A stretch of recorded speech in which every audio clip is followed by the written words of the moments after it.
kita akan mencari apakah setiap sumber keragaman ini, setiap perlakuan berpengaruh atau tidak terhadap hasil produksi kedelai. Di mana rumusnya kita gunakan rumus if, jika ini H19 F hitung pada setiap sumber keragaman. Ini kan di sini 1,44 kurang dari F tabel pada tahap 5%, yaitu 4,76, maka dia non-signifikan atau NS. Kalau lebih dari nilai F hitungnya itu sudah pasti dia bintang 1. Klik enter untuk memudahkan, kita bisa drag saja langsung ini.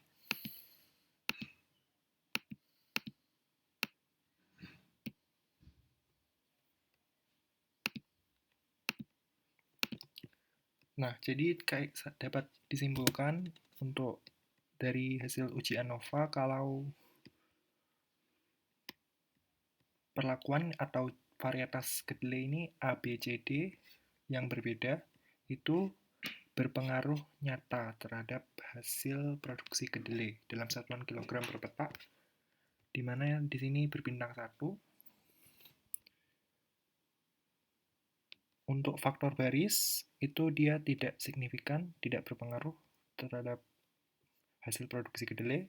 Dan kalau faktor kolom, dia juga berpengaruh nyata terhadap hasil produksi kedelai. Namun faktor baris dan kolom ini hanya berupa perbedaan lokasi dan perbedaan waktu penanaman yang digunakan untuk pengendali keragaman lingkungan dan tidak akan menjadi fokus utama dalam pembahasan hasil uji lanjut yang selanjutnya. Dikarenakan F hitung perlakuan ini lebih besar dari F tabel pada taraf 5%, yaitu 58,03 lebih besar dari 4,76, maka perlakuan jenis varietas kedelai dari yang A sampai D ini, dia itu perlakuannya itu akan menolak H0 dan menerima H1 pada taraf 5%. Menolak H0 karena dia itu bintang 1 yang memiliki pengaruh. Makanya dia menolak H0. Selanjutnya kita akan lakukan uji lanjut BNJ untuk mengetahui bagaimana sih perbedaan antar varietas. Uji lanjut BNJ ini kita lakukan dengan membuat tabel terlebih dahulu, perlakuan, rata, selisih, dan notasi.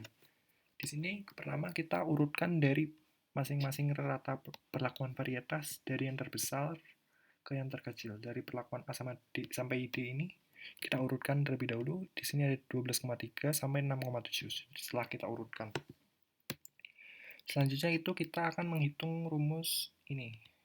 QA ini standar pembagi deviasi kita dapatkan dari hasil, kita lihat dari tabel data grafik pada buku rancangan percobaan pada DB perlakuan yang 4 sama DB galatnya itu 6. 4,6 didapat hasilnya itu 4,90.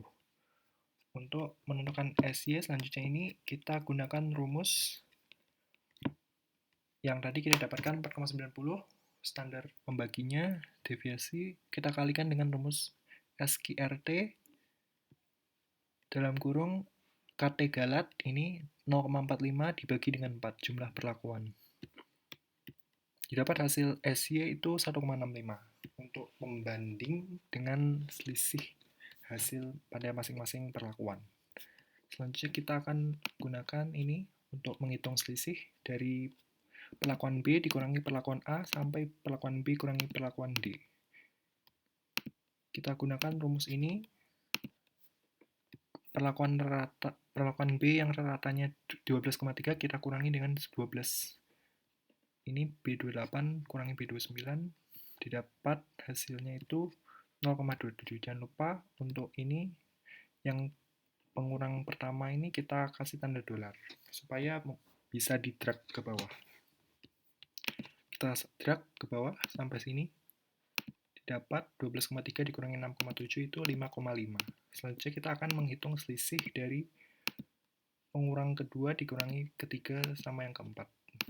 Di sini kita tulis rumusnya ini. Untuk yang pertama ini 12, kita kasih dolar, dikurangi perlakuan NC 10,8. Didapat hasilnya 1,20. Ini kita drag saja ke bawah. Didapat hasilnya itu untuk perlakuan D itu selisihnya 5,28. Untuk yang terakhir ini selisihnya kita kurangi saja dua perlakuan yang terakhir yang terendah. Perlakuan C dikurangi perlakuan D 20,8 kurangi 6,7 didapat hasilnya 4,08. Sebelum melakukan penotasian, kita akan menghitung dari rumus ini. Apakah masing-masing perlakuan ini berbeda nyata satu sama lain atau tidak. Dari sini kita gunakan rumus if.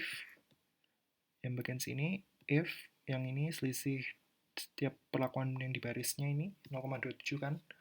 Kalau 0,27 lebih besar dari nilai SY 1,65, maka dia bintang 1. Kalau kurang dari nilai ininya lebih kecil, dia otomatis NS. Kita blok saja yang ini, drag maksudnya. Karena sudah kasih dolar, didapat ini NS bintang 1. Untuk yang ini kita juga sama rumusnya. If yang ini 1,20 lebih besar dari 1,65, dia bintangnya 1, kalau kurang dari dia otomatis NS. Ini kita drag, didapat. Yang terakhir kita ini rumusnya if 4,08 lebih besar dari 1,65, dia bintang 1.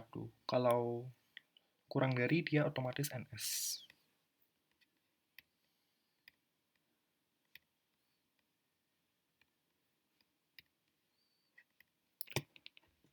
Selanjutnya kita akan melakukan penotasian karena ini sudah kelihatan dari perlakuan BAC ini semuanya NS, maka nilai penotasiannya itu sama, tidak berbeda nyata satu sama lain. Untuk perlakuan B, A sama C, kita tulis notasi A sama A.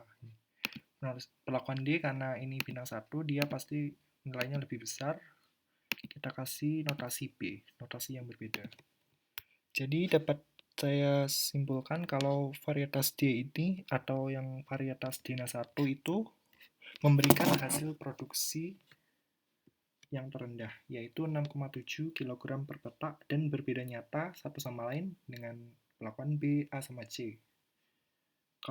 Makanya dia dikasih notasi B, karena berbeda nyata. Kalau varietas B, A, sama C itu dia tidak berbeda nyata satu sama lain. Karena dianggap sama, maka diberi notasi A. Varietas kedelai dari BAC ini memberikan hasil produksi kedelai dalam rentang 10,8 sampai 12,3 kg per petak yang tertinggi.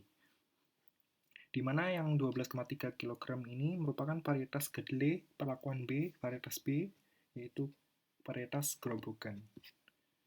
Sebesar 12,3 kg per petak.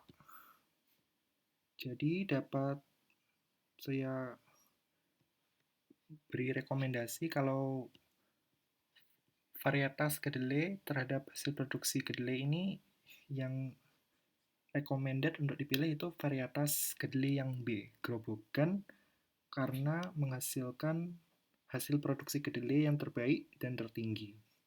Dimana pada data ini kan tadi 12,3 kg per petak. Sehingga varietas B ini saya rekomendasikan untuk dipilih sebagai varietas unggul dengan tujuan meningkatkan produktivitas kedelai.